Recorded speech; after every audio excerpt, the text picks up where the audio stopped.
नमस्कार छात्रों, परिसर अध्ययन भाग 1 की इस ऑनलाइन कक्षा में आपका स्वागत है।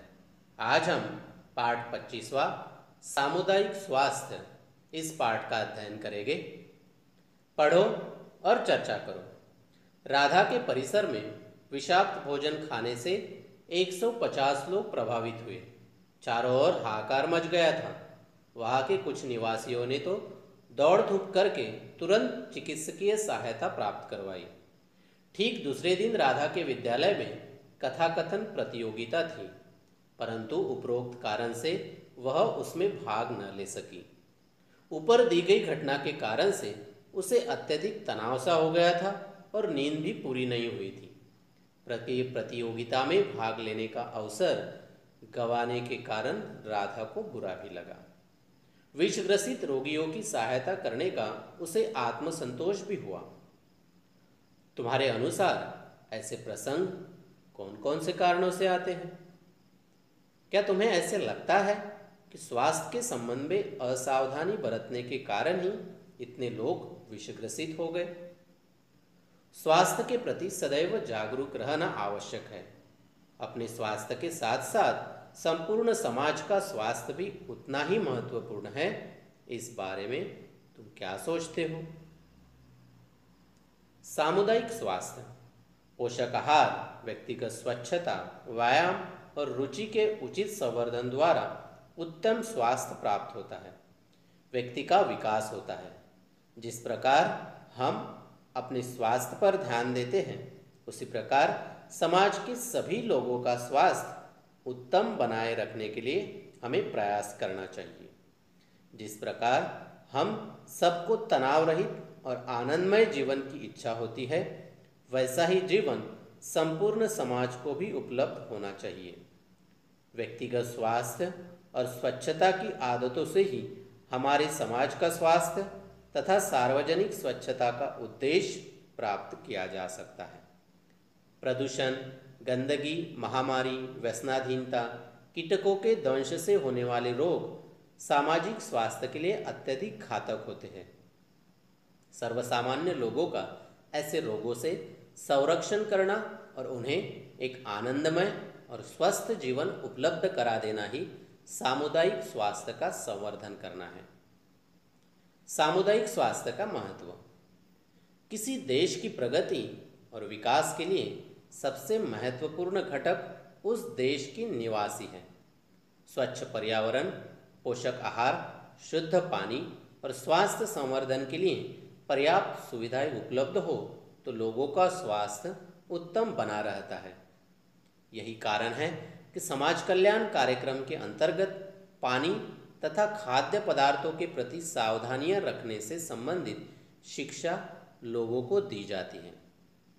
इसके लिए संचार माध्यमों का भी उपयोग किया जाता है। परिसर को स्वच्छ रखने के लिए सदैव लोगों से आग्रह किया जाता है। सार्वजनिक स्थानों पर थूकने की कानूनन मनाही की गई है। इस मनाही का उद्देश्य रोग प्रसार को रोकना ही है। सामुदायिक स्वास्थ्य किस कारण खतरे में पड़ता है? अनेक कारणों से सामुदायिक स्वास्थ्य के लिए खतरा उत्पन्न होता है। स्वच्छता संबंधी अच्छी आदतों के प्रति उदासीनता उनमें से एक मुख्य कारण है। अगले पृष्ठ पर आपको दी गई कौन सी आदतें सामुदायिक स्वास्थ्य के लिए घातक है, उन पर इस तरह आपको चिन्ह बनाकर उनका स्पष्टीकरण अपने नोटबुक में लिखना है। जैसे पुराने टायरों को जलाना, सड़क पर कहीं भी थूकना, सार्वजनिक शौचालयों का उपयोग करना, पालतू प्राणियों की उचित देखभाल करना, संक्रामक रोग होने पर उसका प्रसार न हो इसलिए डॉक्टर की सलाह का पालन करना, जलपान तथा भोजन के पहले हाथ धोकर स्वच्छ करना, घर का कूड़ा करकट सड़क पर फेंकना। बोलो और लिखो। सामुदायिक स्वास्थ्य को खतरे में डालने वाले कुछ मुख्य घटकों का उल्लेख नीचे किया गया है, जैसे दूषित पानी, कुपोषण इत्यादि। इन प्रत्येक घटक द्वारा सामुदायिक स्वास्थ्य किस प्रकार खतरे में पड़ता है, उसे उसके सामने पहली चौखट में लिखा गया है। उसके नीचे वाली दूसरी चौखट में कोई उपाय सुझाया गया है। इन दोनों चौखटों में तुम इसमें अन्य जानकारी जोड़कर सामुदायिक स्वास्थ्य को बनाए रखने के लिए उपाय सुझाव। जैसे यहाँ पर दिया है, दूषित पानी, कुपोषण, प्रदूषण, अज्ञान एवं अंधविश्वास, व्यसनाधीनता। आपको इसमें पॉइंट जिस तरह लिखे वैसे जोड़ने हैं और ये उपाय सुझाने हैं। निरामय जीवन। हम अपने स्वास्थ्य की उत्तम प्रकार से देखभाल करते हुए निरोगी जीवन जी सकते हैं। किसी से द्वेष और डाह ना रखना, सदा प्रफुल्लित तथा उत्साहित रहना और शरीर स्वस्थ रखना जैसी बातों को अपनाना चाहिए। निरामयता द्वारा हमारा शारीरिक स्वास्थ्य उत्तम बनता है। स्वस्थ समाज से सामाजिक तनाव में कमी आती है। निरामयता से पारस्परिक मित्रता की भावना बढ़ती है। तंबाकू सेवन। हम निरंतर तंबाकू, गुटखा, सिगरेट, बीड़ी, मिस्सी, पान मसाला जैसे तंबाकू युक्त कई पदार्थों के नाम सुनते रहते हैं। तंबाकू सेवन करने वाले बहुत से व्यक्ति हमें दिखते हैं। प्रत्यक्ष रूप में तंबाकू तथा तंबाकू युक्त पदार्थों को खाना हमारे स्वास्थ्य के लिए घातक है। प्रारंभ में किसी के आग्रह पर व्यक्ति तंबाकू का सेवन करता है। सहज रूप में सेवन प्रारंभ करने वाला व्यक्ति बार बार तंबाकू का सेवन करने लगता है। बार बार तंबाकू का सेवन करने से ऐसा व्यक्ति तंबाकू के अधीन हो जाता है। तंबाकू चबाने की आदत का परिणाम यह होता है कि उसका सेवन किए बिना उसे चैन नहीं पड़ता और किसी भी काम में उसका मन नहीं लगता। मुंह में सदैव तंबाकू भरी रहती है। जब ऐसा होता है तब कहा जाता है उस व्यक्ति को तंबाकू की लत लग गई है। वह व्यक्ति तंबाकू चबाकर स्थान स्थान पर थूककर परिसर गंदा करता रहता है। तंबाकू सेवन के कुप्रभाव। मुंह के अंदर घाव हो जाते हैं। ये घाव धीरे धीरे बड़े हो जाते हैं। कुछ दिनों में मुंह के अंदर गांठें बन जाती है। अस्पताल जाना और औषधीय उपचार जैसी बातें प्रारंभ हो जाती है। मुंह में हुए घाव न भरने पर गंभीर कष्ट होते हैं और अंत में उस व्यक्ति को मुंह का कर्करोग हो सकता है। कर्करोग को कैंसर कहते हैं। तंबाकू के कण उदर में पहुंचने पर उदर में कई प्रकार के विकार उत्पन्न होने लगते हैं। यदि तंबाकू उदर में सतत प्रविष्ट होती रहे तो आहार नाल का कैंसर हो सकता है। कैंसर के रोगी का औषधीय उपचार भी अत्यधिक कष्टदायी होता है। इतना होने पर भी यह आवश्यक नहीं कि कर्करोग ठीक हो जाए। हम विश्वासपूर्वक यह नहीं कह सकते कि वह व्यक्ति पूर्णतः कैंसर मुक्त हो गया है। मद्यपान। तंबाकू की तरह मद्यपान का भी शरीर पर अत्यधिक कुप्रभाव पड़ता है। मद्यपान का अर्थ है शराब पीना अर्थात मदिरा का सेवन करना। मद्यपान द्वारा नशा या बेहोशी सी आती है तथा मानसिक नियंत्रण समाप्त हो जाता है। अत्यधिक मद्यपान के कारण यकृत, आंतों और मूत्राशय के रोग होते हैं। तंबाकू का सेवन तथा मद्यपान दोनों ही बुरी आदतें हैं। ऐसी घातक आदतों से हमें सदैव कोसों दूर रहना चाहिए और अपने स्वास्थ्य के संबंध में असावधान नहीं रहना चाहिए। मद्यपान और तंबाकू के सेवन के कारण उस व्यक्ति की अवस्था दयनीय हो जाती है। साथ ही परिवार के सदस्य को अनेक प्रकार के कष्ट सहने पड़ते हैं। उपचार के लिए अत्यधिक खर्च भी करना पड़ता है। समय व्यर्थ जाता है। दौड़ धूप करनी पड़ती है। परिवार में हर्ष तथा स्वास्थ्य कुछ भी नहीं रह जाता और परिवार बिखर जाता है।